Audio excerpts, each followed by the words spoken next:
Welcome everyone, it's Monday, it's a new time, it's 8:30. It's the Pommy Ponders live show, and every week we get a special guest, and this week we have none other than the guy that is probably my reflection whenever I'm on the show. It's usually Terry on this side. You are inverted. I've got the great man himself, Terry from Blue Abroad. Terry, how you doing? I'm a guest on the Pommy and Oz YouTube channel. That's how I'm doing, mate. It's new.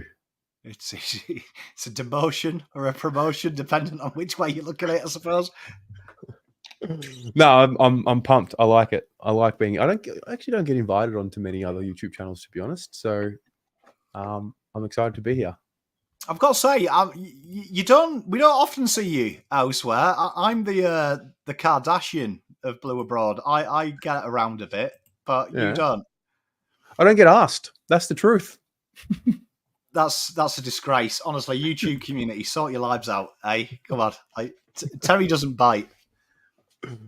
I get asked more from the international creators than the Australian ones. Mate, tell you what, we live in a different age, don't we? We've got a POM more popular with Australians than an actual Australian. Tell you what, times have changed. You've all changed.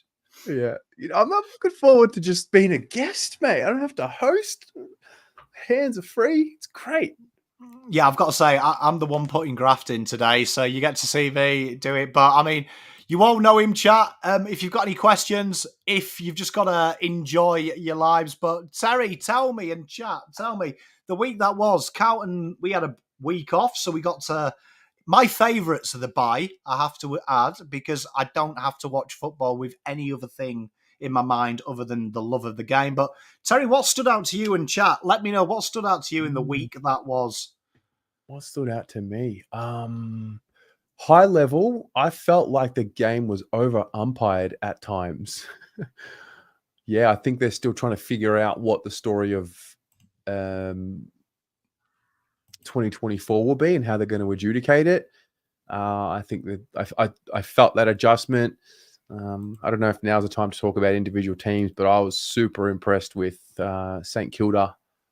And it's always a lot easier to watch the footy when Carlton have a bye because you don't have that stress of whatever happened in the Carlton game.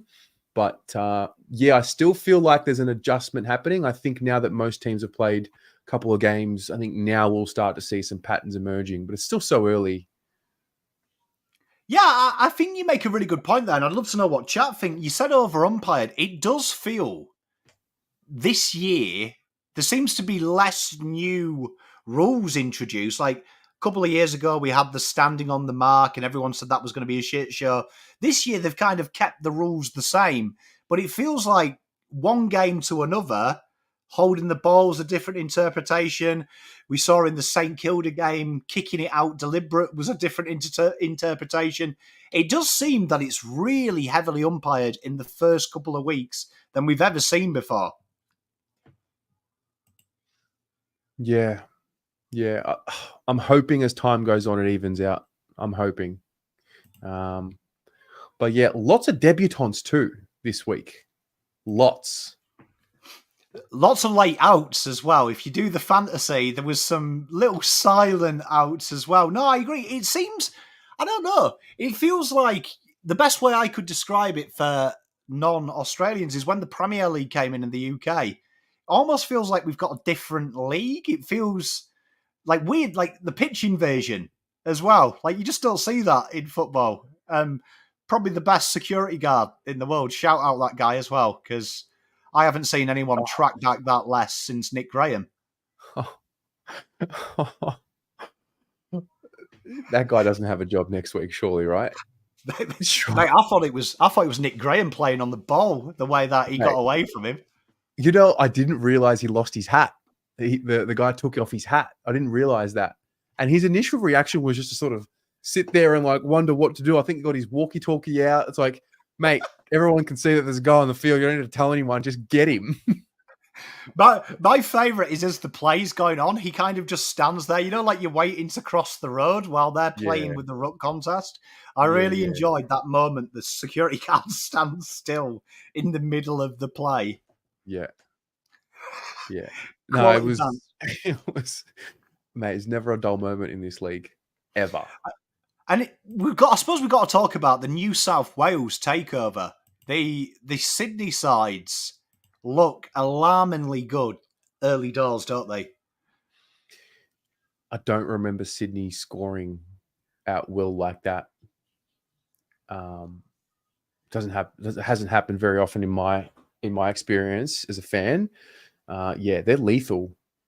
I think there was an article written about, or there was some talk before the game, before they played the Bombers, about like, don't talk about the Swans being better without Buddy, mate. They're ready to. They're better without Buddy now. The late version of Buddy. They really. I think you can kind of you can see like a style coming out of New South Wales with the Sydney sides. It's really attractive. It's really quick. Both GWS and Sydney are scoring at will as well. That it feels like, I said it in my video earlier today, it feels like there's a new generation of football coming out. This is the new wave. You saw it with Hawthorn when they had their quick play on game. You saw it with this Collingwood have kind of invented this manic pressure type game. They've got this like classy, sexy counterpunch. Both sides, GWS and Sydney, are like carbon copies of each other. Very attractive football. I enjoyed watching both of them play this week. Yeah, I did enjoy them, but mate, St Kilda doing one for the boys, doing one for the rest of us. Are you buying into Collingwood? It's a tough one.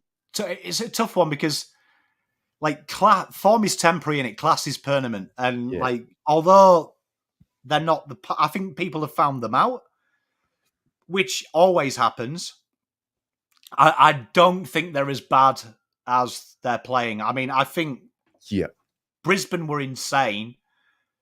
I mean, sorry, their first game that they lost, the opposition was insane. GWS were insane. And I think St Kilda, people need to give them props. And I'm glad you mentioned them. Everyone says Ross is a one-trick pony. That doesn't look like a Ross the Boss side, does it? No, mate, they're lethal. They're lethal. And you can... What I was telling myself during that game was, wow, like, they're good. They're going to be really good once the Windhagers and the Owens and these types get a few more preseasons under their belt. Like, they start to have this, and Mateus, they start to have this underbelly of like real star power mixed in with a well-drilled side, well-coached side, strong system, and they just move the ball quickly, almost too quickly at times, but you can see what they're doing and what they're trying to do. And I think I was really surprised that of all the, how like AFL media will put out like, oh, things we learned this week, none of them had St Kilda in there. None of them. I think, yeah, like BugsBell says as well, it's their youth as well. Like Marcus Windhager, we covered him in our draft preview. We liked him. He was an NGA pickup for them. And he's just sensational, isn't he? Like, you look at how their youth, like Wanganeen as well, no one talks about him in the draft. And them two look like bona fide superstars already very early in their career. And it's great to see Jack Steele have a bit of a Cripps moment. He doesn't have to work so hard, so I think he stands out a little bit more because the youth are rising up with him. Yeah, no, it's a good call. Hey, Saints, any sides disappoint you? I suppose we've got to talk about Adelaide. Adelaide pre-season premieres. Everyone was banking them to be top four. Yeah. In a little bit of a rut, aren't they already? Yeah.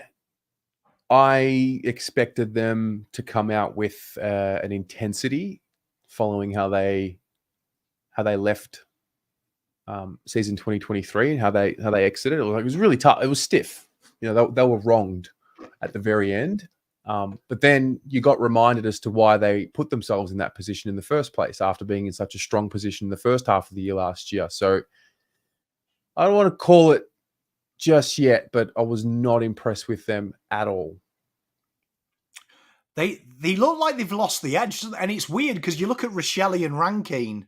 Yeah. That was part of the complaint last year that they didn't perform when it mattered. They're now performing. It feels like the solid foundations that they had last year have totally deserted them. Yeah. Oh, am I allowed to say that the West Coast Eagles disappointed me the most? Like, you know what I watched yesterday with them? Like, I can understand they're in this phase of where their club's at, but I didn't see anywhere near as many mistakes and half efforts from their youngsters as what I saw their senior players.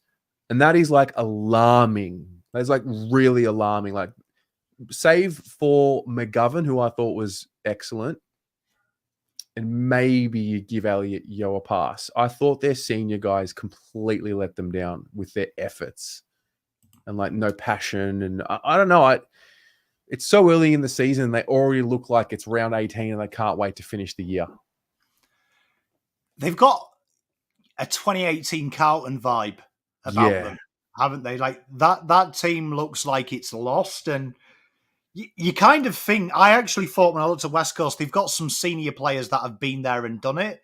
When I look at 2018 Carlton, we didn't really have senior players who could do it. Yeah. But I agree with you. It looks like that's an impossible task. And we know from 2018 Carlton, your juniors will eventually run out of legs by the bye. And I fear for West Coast after the bye if that happens. Yeah. Paul, look, Jamie Cripps was solid. I don't know. It's just, I guess there always has to be a team down the bottom. You know, it was us for so long at Carlton, and it's just not. You don't like to see it for any club. I don't know. Sorry, maybe you're too nice. I don't know. I wanted to watch a good game of footy. You know, I thought they'd take it up to the Giants in the West.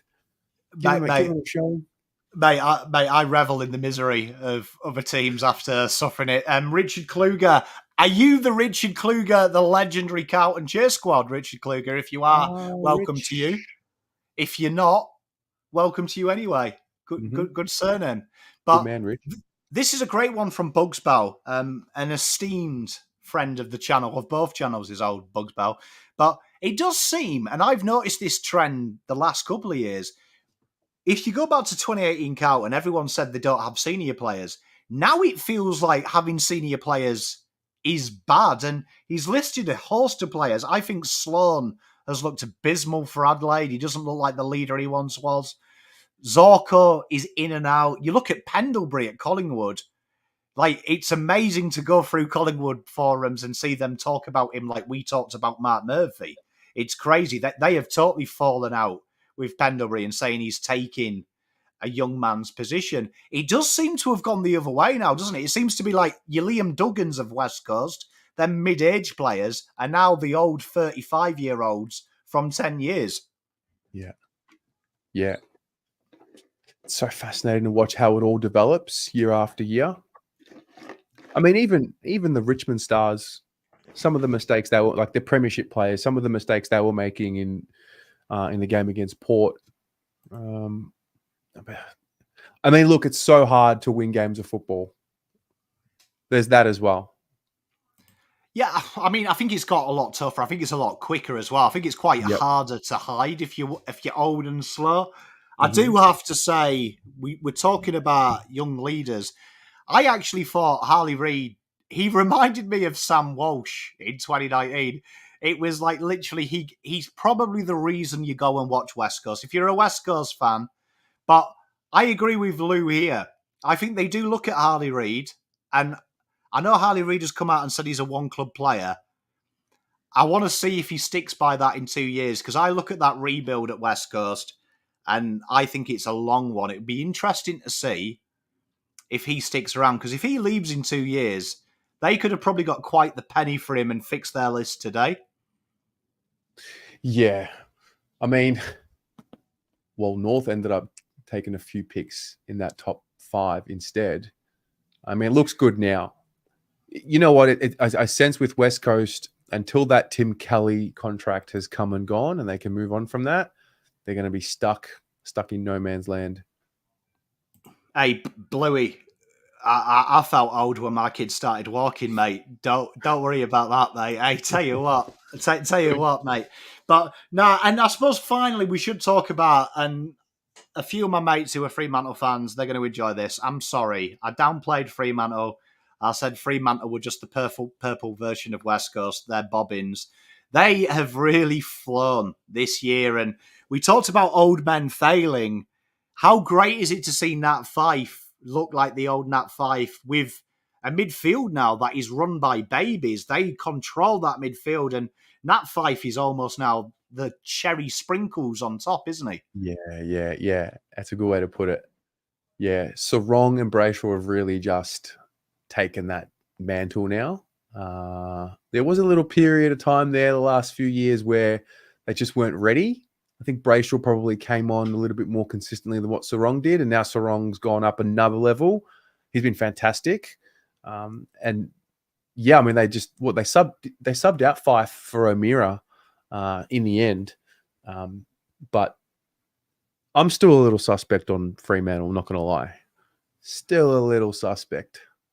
I am, but they've probably won 2 more games than I thought they'd win all season. So, I mean, I've got to stand corrected. I thought they were in trouble, but you know what? They found ways to win, and sometimes that's probably worth more than playing sexy football, isn't it? Finding ways to win.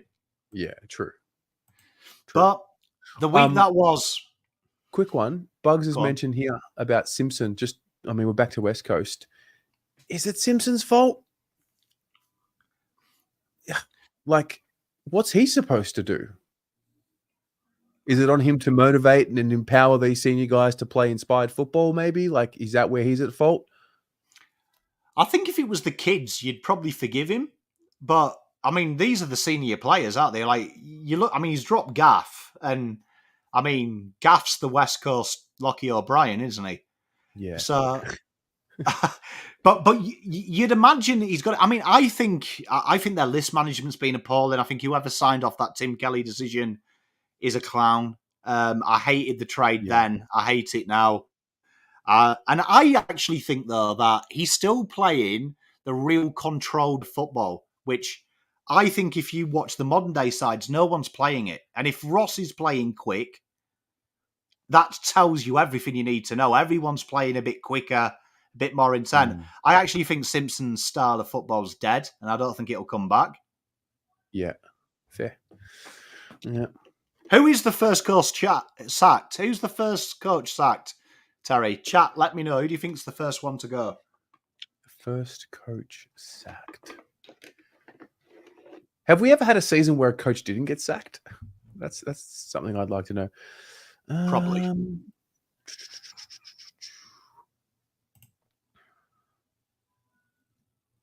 I'm just looking around now. They've all been re-signed. A lot of them have been re-signed. I mean, the easy one to say would be Adam Simpson now. Knicks, they just re-signed. Pretty sure Craig McRae, imagine. Bevo. Yeah, Bevo's a 3-game losing streak away from the furnace being, put straight onto him. I think it's Bevo. I genuinely do. I think, I was hot on it at the start of the year. I thought the Doggies didn't look that impressive, in my opinion, against Gold Coast. I felt like Gold Coast lost that more than Doggies were sensational. I mean, Gold Coast are like Italian wine. It doesn't travel outside of the border. Yeah, true.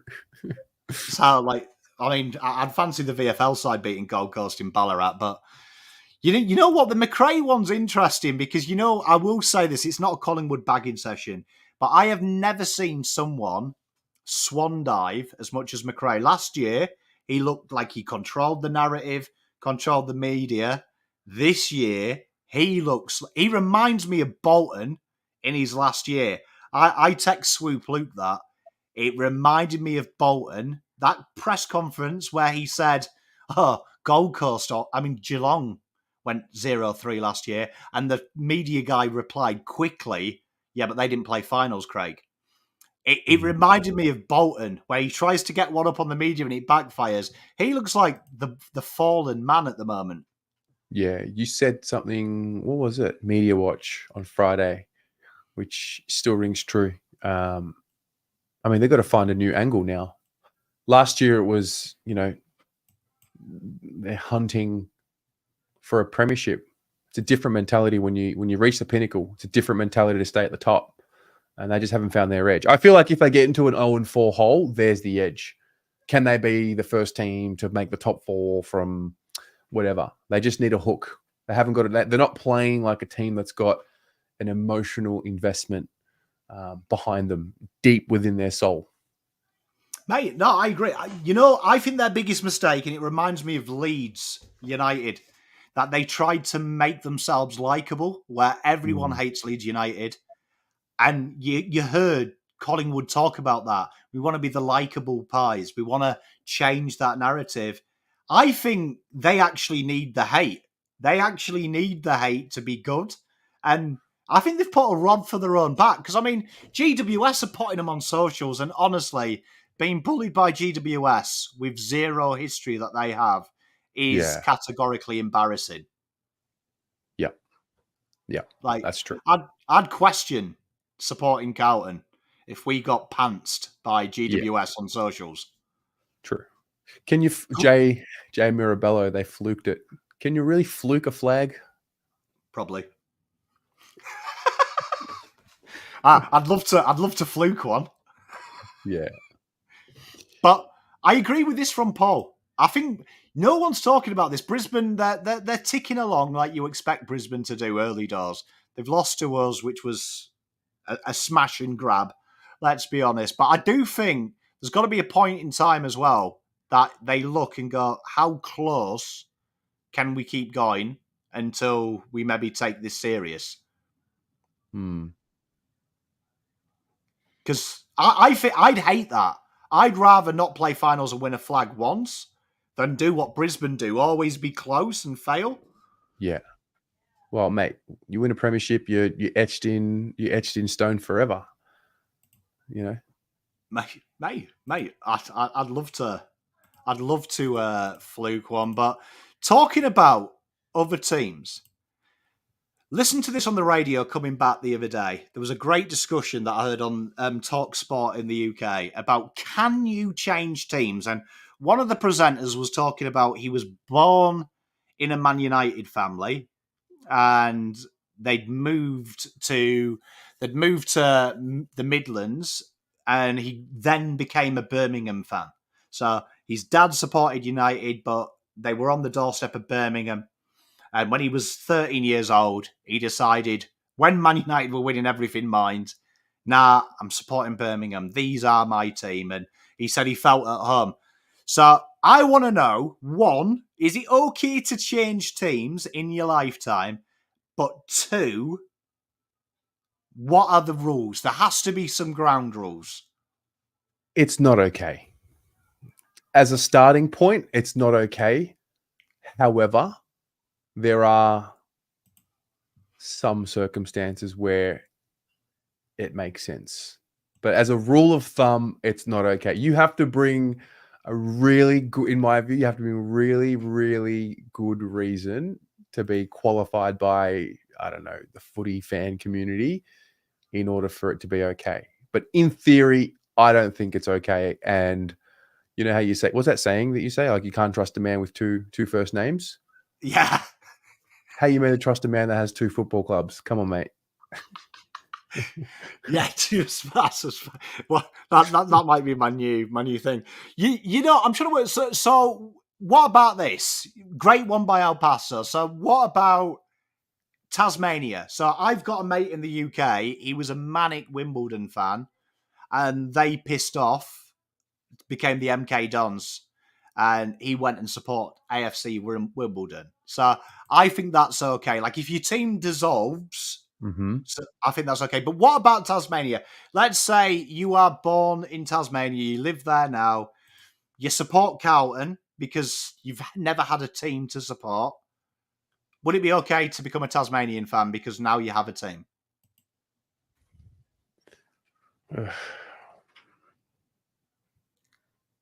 Like, are you an adult? Are you like over the age of... So say it's you now, Terry Degani now. You live in Tasmania, you were born in Tasmania, you're proud of Tasmania. The team comes in. Is it okay to change? It's not okay. I wouldn't do it. It's not okay. Oh, Terry. If you're coming from Carlton, no way. If you're coming from like the Doggies or, if you're one of those clubs, maybe. Footy's a really unique one. You see, I'm with BugsBell here. I don't understand the second team thing as well. Like one of my mates the other day said to me that because he's a Tigers fan, he was like, if Tigers don't win it, I wouldn't mind St Kilda winning it, like one in a billion years. And he was like, I've got a soft spot for them. They're my second team. And I was like, that actually makes me feel physically sick because I hate all 17 sides with a passion. See, that's where footy's different. So for me in the NBA, here's the example. Like, I don't have a team. I fell in love with players, individuals. So Tracy McGrady was my favorite player growing up. So I was a Magic fan, and then I was a Houston Rockets fan. And then he got injured, and he was never the same. And then he was going from team to team. And then it was Blake Griffin. So wherever he went, I went. And then it was kind of Kobe. And then I followed the players. Footy's different. If you're a rusted-on fan, it's tribal. If you just love the game, some people just love the footy and don't have a team and therefore have a couple of teams they like to watch. But I just think they love the game more than what they love their clubs. Like, we obviously love our club. We're well engrossed. You know what? I think you make a good point, though, because American sport, I always, and I mean this with all respect to American sport, but I find it like, it's almost like theatrical entertainment. I don't class it as a real sport because I don't think they take it serious enough in the terms of, like, if you were a Chicago Bulls fan and then pissed off to support the Lakers, I don't think anyone would care in America. They'd be like, okay, cool. But I do agree with you. Like, AFL soccer, it's kind of more, isn't it, than football? It's like your identity, your brand. That's who you are as a human being. So I just don't know how people do it. Yeah. I mean, when we were getting battered in 2018, or even earlier than that, when I was going to games, there's something about being at a 10-goal loss that just sat with me. I'm like, yeah, I'm here now. Like, I'm here. I invested my time here watching Dale Thomas jog, like watching it. People tried to make excuses for him having 18 touches in a game of football. Anyway. You know what, El Paso, this is another side project, but it happens in England a lot. I've not seen it in Australia so much, but particularly around the London grounds in the UK, they quite often sell half and half shirts and half scarves. Like if someone goes to a Tottenham Arsenal game, that's like a big thing if you're a Yang. Like, I went to go and see the North London derby. This kills me, El Paso. People who mix teams from the same club for the same competition. I don't understand why you are that human. That's a good point. Like, I remember being in Glasgow and seeing an American wear a scarf he'd bought that was half Celtic, half Rangers, right? I've never wanted to glass someone more. No, that's not on. That's unacceptable behavior. That is unacceptable. Who makes that? Who makes that item? Mate, the fact that they are on sale is barbaric enough. The fact anyone would buy them is even more barbaric. Mm-hmm. But I understand. You hear this more from Americans. They love sport. So I've had a few American golf mates who come over to England and they won't choose a Premier League team because they just enjoy the sport.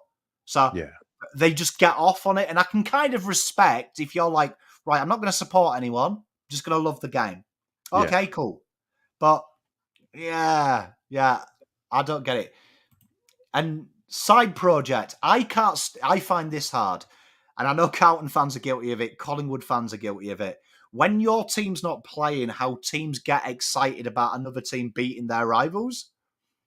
I can't bring myself to be like at the weekend, Saints. I was not cheering for the Saints at any point during that game, even though I hate Collingwood. Yeah. Like, can you do that, Terry? Can I what? Cheer for? Cheer another team, even though it's not yours. Yeah. I can't do that. You weren't cheering on the Saints to beat the Pies last week. I just literally watch it as if it's home and away. I call cap. Not legit. I swear down. I can't cheer for a team that's not my own. I just don't care. Like, I'm more interested to watch the fallout from Collingwood losing last week and potentially this week too than anything. I like Collingwood. I like watching them play. I actually enjoyed watching them go about it last year the way they did. But I'm equally as much enjoying what's happening right now. Yeah, no, I agree. I enjoy them losing. Don't get me wrong, but I could never cheer another team. I think that's the round ball in me. Do you know what I mean? That it's your side versus the world. So you don't want to give anyone happiness but your team. But genuinely, I just watch the game, and now, I don't want them to win, but I'd never cheer the other team to win. Yeah, I mean, there's cheering, like when Carlton are playing, we're kicking goals, I'm standing up, like veins popping out of my neck, screaming. Like that to me is cheering. No, I'm not doing that with passion for other clubs, but when Jack Higgins kicks goal of the year and it's in the Wayne Harms pocket, like I'm excited about that. That was good. Yeah, I mean, I couldn't go on Twitter and go, "Yeah, go Saints, woo!" I couldn't. No. And I see people do that. Like, I couldn't do it. Do you know what I mean? Like, I genuinely, I'd rather uppercut myself than do that. You know what? Like, I support Arsenal, but I don't support any sport team in the world like I do Carlton. Does that make me not an Arsenal supporter? I don't know. Every team I support, I behave like I'm a Carlton fan. I don't know how you guys do it. Like across codes, like who are you most passionate about in any sport, in any team? On any, United. Like, yeah, really. Yeah. Like put it this way, I couldn't watch Along United. You couldn't watch Along United. I'd be cancelled. Right. That's when you know. Okay, great. I can edit for an Australian audience. I couldn't edit football because, I mean, I think it's because it's in my blood. I think it's different. Like, I love Carlton to the nth degree. Yeah. But United is my bloodline. I understand that. This is why I don't do watch-alongs, because I know and I'm aware that in the heat of a moment, I'm going to do and say something that is not appropriate. So why put I can't control what comes out at times when I watch the Blues. Yeah, and I struggle as all of you watch along. I struggle to do it. I struggle to hide my emotions. It's tough, but yeah, do you know what I mean? The supporting other teams, not for me. Paul makes a good point though. Who here has put a founding membership into Tasmania? Terry hasn't. He's so patriotic. Did you? I did, yeah. Yo, what are you talking about then? All this rubbish. Mate, help them out. Help them out. It's good for the game. No. They don't need any help, mate. They'll get all the concessions that the AFL will give them to make sure they succeed. No. Terry, the agreement was you pay $15 and they put your name on their training jersey. Just so you know, the fact that an Australian team will walk out with Pommy on theirs is worth every cent. I would have paid. Jokes on them. I would have paid 10 grand. Okay, I would have done that if it was like maybe I could still do it, and I had like Blue Abroad, like as a for the business, but. Yeah, I don't think they're going to need any help. If anything, I can't wait to see what the concessions will be for them. Look, chat, you can judge me all you want, and it's your call to judge me. Right? It's your call. And It's I your will. call to judge me. But guess what? Pommy and us will be on some Melts Guernsey when they're warming up. And that to me will let me die on a happy hill. Do you know what I mean? That'll let me die on a happy hill. I will agree to disagree with you on this one, my friend. But guess what? Round 1, watch along, Blue Abroad, Coward versus Tassie. I will be calling all of them 18 wankers, all the names under the sun, even though I paid $15. Do you know what I mean? Take my money and my sledging. Do you know what I mean? Do you know what I mean?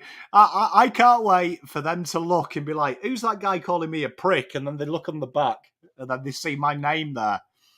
I paid for that. It's all right. Wow. Wow. But there you are. But that leads me on to my next part, because this is something that I find really hard. I find really hard to do, right? Australia's sport seems totally different. Like in the UK, you can give a bit of a compliment to another player. So, like Adrian, mate of the channels here, right?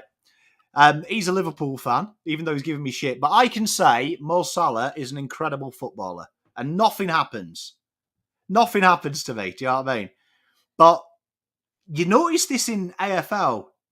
Teams are really reluctant to say Nick Dacos is a good footballer or Jeremy Cameron's a good footballer. There's almost like it's frowned upon. And I wanted to ask you, Terry, in chat, do you enjoy watching other players and do you publicly admit it? Yes and yes. Yeah. Yeah. Like I went and watched Collingwood and Sydney a few weeks ago just so I could watch Errol Gordon play live. So, yeah. When we're playing against them, you would need to be like dominant for me to get a real compliment on game day. Like Noah Bolter, for example, like he was unreal last week against us. Like you just had to tip your hat to him. So you have to assert some dominance, like Jeremy Cameron round 2, 2023, that level for me. But yeah, I think you can praise opposition players. Yeah, because I saw like a Twitter thread the other day by a Carlton fan. This is why I asked. And they put a lot of research, right? Like I put a lot of research into our reviews and previews and stuff. Yeah. But this guy had made me look like a melt that he'd like track down every time Nick Dacos doesn't put his head over the ball, like an hour's worth of highlights. And I just can't think. Like to me, I don't know what happens. Nick Dacos is an incredible young footballer, and if Nick Dacos traded to Carlton, I'd touch myself. Do you know what I mean? Like my compliment for a player is on game day, I'll be horrible to them. Do you know what I mean? Yeah. Like I'm not horrible to the shit players. I'm horrible to the good ones because they are their best players. This is where I sit with the booing. For you to get booed, it means the fans respect you. They think highly enough of you to boo you. That's where I sit on the booing. I don't know if I'm going on a tangent, but yeah, I think the whole don't boo players during games. There's certain champions that get it just because they're champions. Mate, I agree. Like honestly, like I wouldn't grow up. Like I wouldn't boo Cam Paulson. Do you know what I mean? Like there's no reason for me to. I would boo Darren Milburn for the rest of my life. But I will boo either a player that agitates me. Do you know what I mean? Agitates me. So like Maynard agitates me. Like Maynard could win best on ground or be delisted. I'd be horrible to him. Zorko's another one. So yeah, I like to dislike Zorko. I love Maynard. I love all of it, the whole lot, all of it. Every single bit of what he does, he's like all of it. And anyone who's saying they wouldn't want Brandon Maynard in their team is lying. Yeah, I think no, but I mean, but I'd take George Hewitt over Maynard. Sure, but you wouldn't say no to Maynard in your team. Someone who plays with that kind of aggression for your club. Yeah, I agree. Yeah, he's a thug, and I like my thugs. Yeah. Do you know what I mean? I want more people that would be willing to uppercut a guy when the umpire's not looking. I like them type of players. Yeah. No, it's a great point, and I'm glad. I mean, Letdog says it all the time. The chat is very intelligent, so I agree. You guys can do it. You guys and girls can compliment it. I don't understand it though. Like for me, I love the game first and foremost. I said this on True Footy's show. For me, the number one priority in AFL to me before Carlton is the game, because without the game, the team doesn't exist. And that's how I was raised with round ball. You love and respect the game, because without the game, Man United doesn't exist. So you respect the game. I think there's some wonderful players, and I genuinely feel we're in a very privileged era, because I watched Nick Dacos play Sam Walsh, and straight away my brain reminds me about Sam Walsh, about Cristiano Ronaldo, and my granddad saying, enjoy these moments because this is a player that's once in a generation. So enjoy watching him play. Enjoy watching him play. But it makes me feel if people get into this hatred of him, they're going to regret it, because they're the type of players your grandkids will ask, Granddad, how good was Nick Dacos? How good was Sam Walsh? And if you spend all the time discrediting him, you're probably not going to enjoy it. Yeah, the Nick Dacos one's interesting because that's been, I think fans make other fans turn on players. And I think Nick Dacos is a classic example. The whole song and dance about how great he is and everything. And then that draws criticism from opposition fans. And then the fight back is, oh, but he's such a young kid. And then the fight back is, oh, but, you were all going at Charlie Curnow for not playing as well in the finals. I think the fans have had something to say with the Nick Dacos slander. Because for all the praise that you can heap on someone, there's an opposite reaction that has to come as well.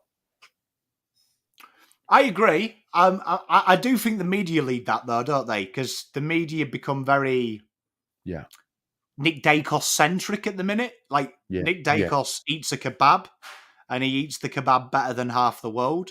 Like I think that doesn't, and I think that's the same with the UK press. Sometimes I remember when Wayne Rooney first came on the scene. I mean, he went into an underground brothel and slept with a nana, and he's the only person ever who the papers kind of blamed people for having grandparents. That was their stance. It's not his fault. Everyone's got a hot nan. Do they? That was like the media's reaction to it. But if it was any other player, they would have been hung from pillar to post. Nick Dacos is Greg Williams. You know what? I respect that, BugsBell, because you're a Carlton man. And you might cop a bit of hate for that. But just is that because of his skills? And Greg Williams was like very skillful? That'd be a good point. I respect that. I mean, because you know what? BugsBell made a good point. BugsBell made a great point earlier about never hate players because they might play for you. Has that ever happened to anyone in chat? Like you've lambasted a player, like absolutely slated him, and then they have become a player for you? No, I don't think so. Nah. Like the only one in that category who I've gone at would probably be Nick Larkey. Like if he started playing for Carlton, there'd be footage of me going at him. Yeah. I remember Alan Smith for Leeds. Yeah. Yeah. When I was a kid, it was probably the first time I've ever sworn at a player to his face, but Man United Leeds, we played them and he went down the touchline and he smiled. And I remember getting right angry as like an 11, 12-year-old, calling him all the words under the sun. And then like 3 years later, he signed for us and like he scored a goal and I'm going mental guide. There's only one Alan Smith. One Alan Smith. I don't think I was slating Daisy Thomas before. I probably did. But I'm I'm no longer claiming him. And I don't like when he tries to claim his Carlton side of things. Like, it just makes me feel uneasy. He's a Collingwood man. Hosni makes a good point. All ex-Collingwood players. You know what? For Solo, one of my favourite players, Carlton Overside. Yeah, the only man who's ever talked to me and mentioned that he was called the Prince of Perth. He called himself the Prince of Perth to you? Yeah, he said you can call. He said, "Hi, I'm Alex for Solo, but all my mates call me the Prince of Perth." Oh wow, that's when we know. That's how you know. Yeah, that's and you know what I'm like? I'm old school. I give you the nickname. You don't tell me yours. And I was like, yeah, "Who the fuck is this melt?" Correct. But yeah, have you ever had a player? Just before we move on to the next, have you ever had a player who you actually hate, but you only like because he plays for your team, but in reality, you wouldn't piss on him if he was on fire? Oh. I don't know. I don't know if I can think of one off the top of my head.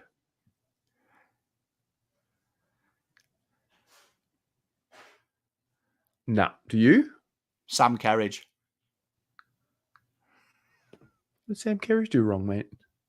Mate, what absolute bobbins footballer, let's be honest. Absolute. Like, honestly, you are scraping the barrel of shite. And we had to bat that player in. Do you know what I mean? Like, honestly, can't think of anything worse. Bobbins, mate. Yeah.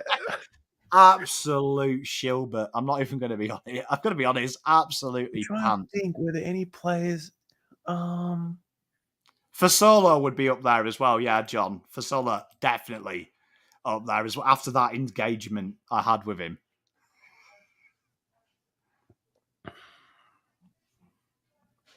And I hated myself because I would always, anyone who goes on the white line, regardless of my opinions, I'll back in. But I found it hard to back him in. Players that you found hard to back in.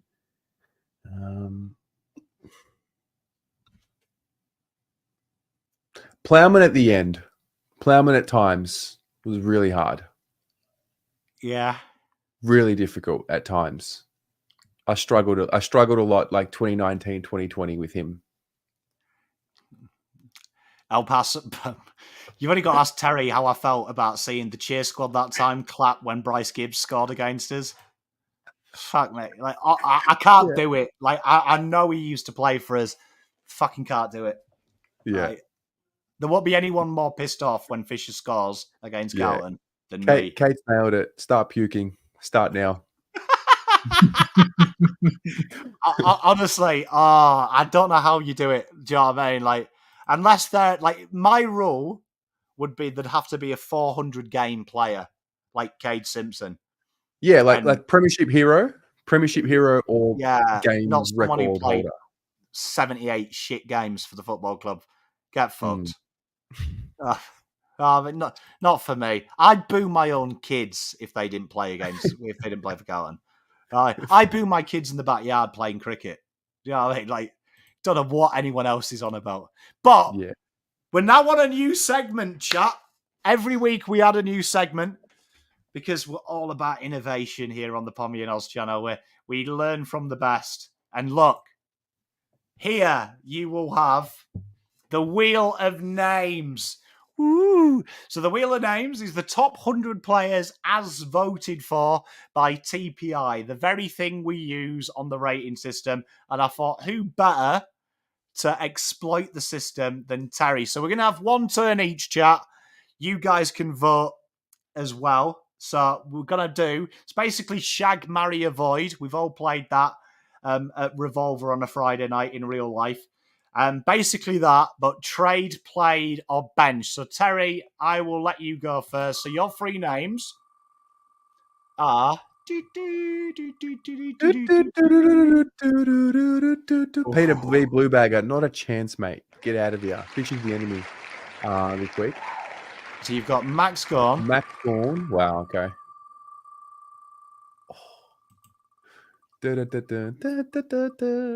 Oh, look at this. Tim English. This is stiff. This would be good if it was Rowan Marshall here. No way! Oh, Joe Danaher. Was that one off Rowan Marshall? Yeah.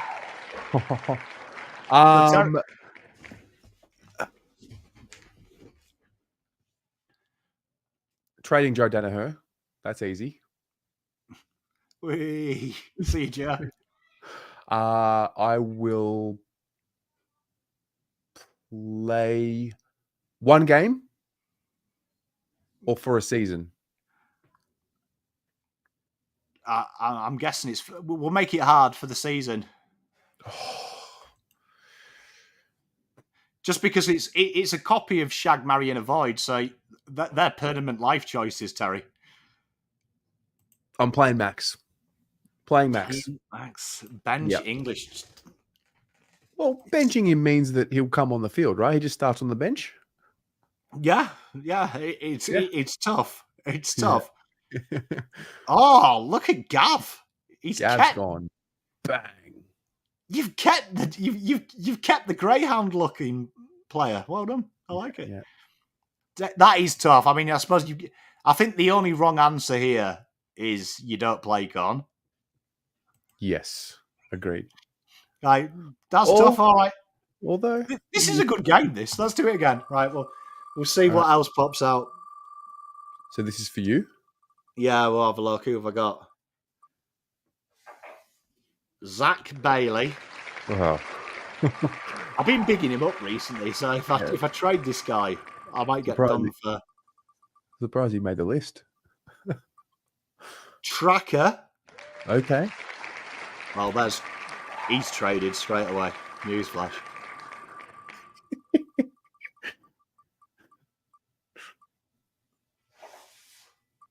Oh, Tim Taranto. That could have been an awkward conversation.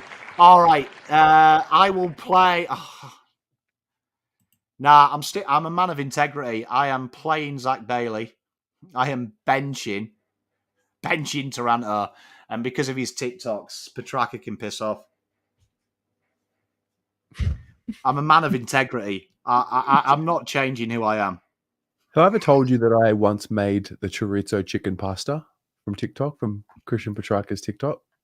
You're everything that's wrong in the world, Terry. It was really nice. Okay, let's see what you've got, chat. Absolutely disgusted in Terry here. Absolutely disgusted. Absolutely disgusted. Play Taranto, trade Tracker. Hey, tricks. After my own art. Get rid of him. Play tracks. I can't think of anyone more odious than Christian Petrarca. Christian Petrarca is the kind of guy that has a mirror in his bedroom just so he can see himself get undressed. Can't think of anything worse in the world.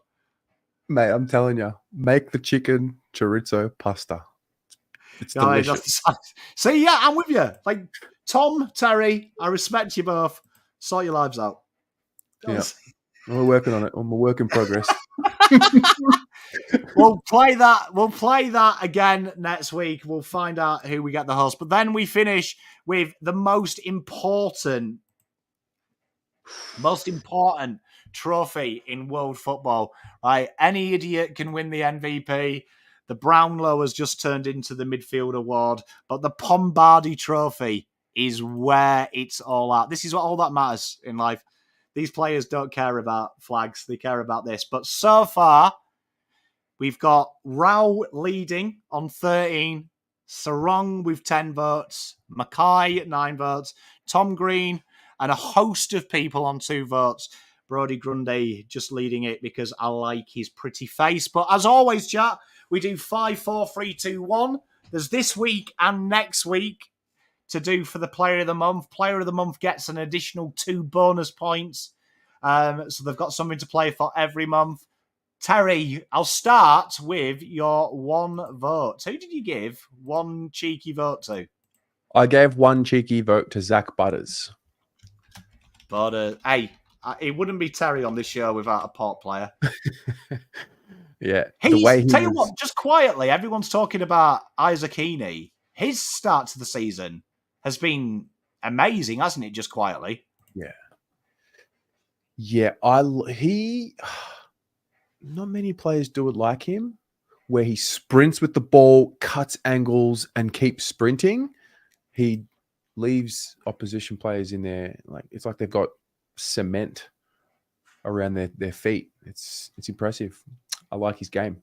You know what I admire about him? He's a hard man who's skillful, and very few players are hard and tough and physical, but also skillful on top of that. Mm. He's got it both. He's like Roy Keane mixed with Messi. Yeah. Like, he'll beat you up, but do it. But my one vote, my favourite little small forward outside of Carlton, Cody Waitman, masterclass. Do you know what I mean? He was everything I've ever wanted in his draft, and I watched him this week, and he's everything I've ever wanted in life. Good. Yep. He was exceptional, mate. 2 votes, Terry. Who you going with? I went for Waitman for the 2 votes. Yeah, super impressed. That's a small forward masterclass. Tore the game open. 5 goals in the first half. Yeah. Stiff not to be a little bit further up this list, personally. He was. I thought there was a lot of good performances this week, though. It was quite tough. It was quite, like, last week, it was quite easy. This week, I thought it was quite tough. I went with, I think at the moment, pound for pound across 3 rounds, the best midfielder in the competition for consistency, Tom Green. Like, absolutely sensational. And you know what? He's got a bit of Cripper in him, hasn't he? He reminds me of Baby Cripps. He does. He's got, I think he moves a little bit more with a bit more fluidity than Cripps. Cripps has a bit of a waddle. Green's got a little bit more. I feel like his feet are quicker. He's and I think the fact he's in charge of that midfield, like that's his midfield now. Like I look at GWS, it's not Kelly's midfield, Whitfield's, Canelio's. Yeah. That's Green's midfield. Well, that's what's making them better because he's in charge, and the rest of them are just great veterans now. They're not relying on them to lead the team as much. And he 100% looks like he had a paper out till he was 16, so I'm a sucker. Yeah. But 3 votes, Terry. Who are you giving it to? Papley, the little asshole. Loved what he did, mate. Loved watching him run around. And I also loved what he said about the Bombers after the game as well. I did like his presser. I did like his in-game interviews as well. I went Wanganeen Milwera. I was watching the Saints and I was watching him play football and I was just like, wow, like this is what a halfback should be like, isn't it? Like it's tasty. It's tasty watching how aggressive he is. And yeah, phenomenal little footballer. Your 4 votes, Terry? Nazaya Wanganeen Milera. Well, I followed you with Papley on that one. Yeah, Papley's sensational. But Wanganeen, how good is he? I mean, you know me, it's 2 first names and hyphenated names. So it takes a lot to have a hyphenated name and get 4 votes, but he's sensational, isn't he? Both of them. Yeah. Rowan, it's funny because Pommy and I were talking about this today on the phone. Legit chat, just a sidetrack. Can you imagine if we got him, we'd be unbeatable. Like, I'm telling you now, we are unbeatable if you put Papley in that team. We'll never lose a game ever again. Oh, Papley ever again. Oh my God. Like, I can't believe I had to watch Terry do a countdown to when my heart was broken. Wow, we really thought Sauce was walking through those doors, didn't we? Wish he did. Fucking wish he did. Oh, dear. Yeah, I mean, and 5 votes, Terry. Who did you give? Tom Stewart. That is the first time in history that we've matched on 5 votes. Tom Stewart. Is that right? Amazing, isn't he? Yeah. Tom Stewart. I really wanted to find a vote for Sam Taylor, by the way, but I went away from teams that played against West Coast and the like. But Tom Stewart. That was elite what he did Friday night. Mate, he's... You know what? That intercept midfielder is, and that intercept defender is the most important position in AFL. And it's interesting because we keep talking about it on the ratings. McGovern's copying for Tom Stewart, playing almost a defensive midfielder. Tell you what, if we can find our own version of Papley, Terry, we're winning a flag. Well, we hope it's Jesse. Better be. Or Corey. Hey, Corey. Hey, Corey looks like Papley. He's got the Papley skinhead, hasn't he? Yeah. He's got the Papley thing. But that makes it interesting because that means now Tom Stewart jumps up, tied with Sarong and ahead of McCain. Touching difference of Rao. The first week, Rao wasn't voted. Papley now jumps to 4th.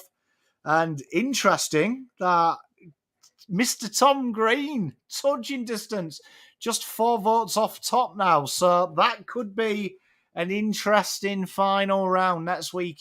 They've got the last week for votes. And we'll name the inaugural player of the month. And he's going to live up here behind me for a month. Wow. Mate, who's the favourite to take it out? I don't know. The problem is I don't get Carlton content creators on here.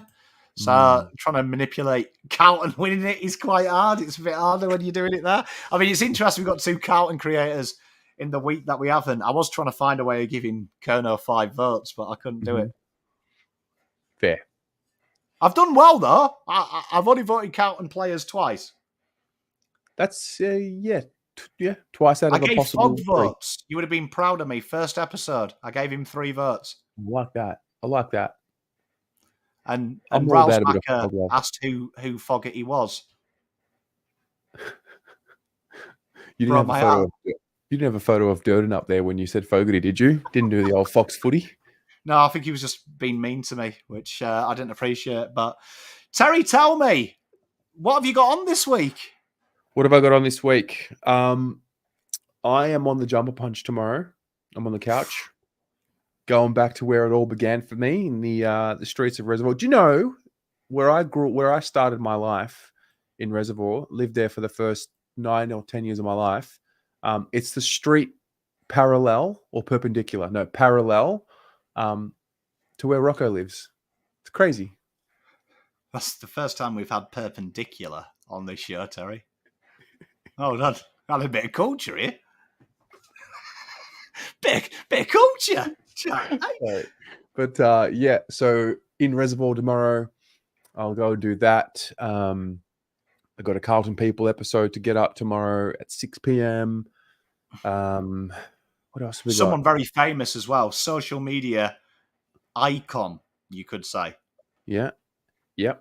As you clue. Absolutely. That'll come up on 6 p.m. tomorrow. Wednesday, Thursday. What else am I filming? Oh, I'm filming the reflections with Ari this week.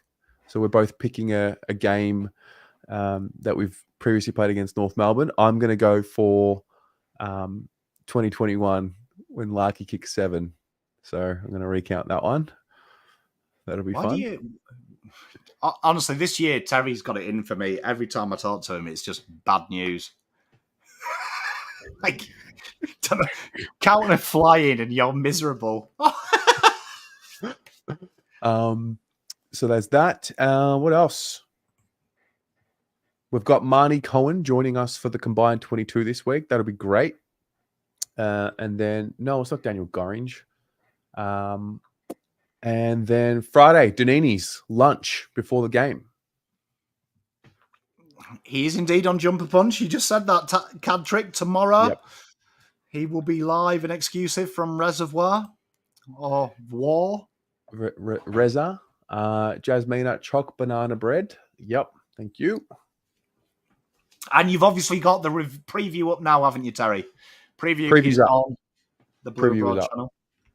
And chat, if you're not a member of Blue Abroad, you're not on the channel and you've liked and subscribed, I question what you're doing with your life. But I've put it in there. make sure you are subscribed and liked. I imagine you all are, but if you're not, some serious questions are being asked.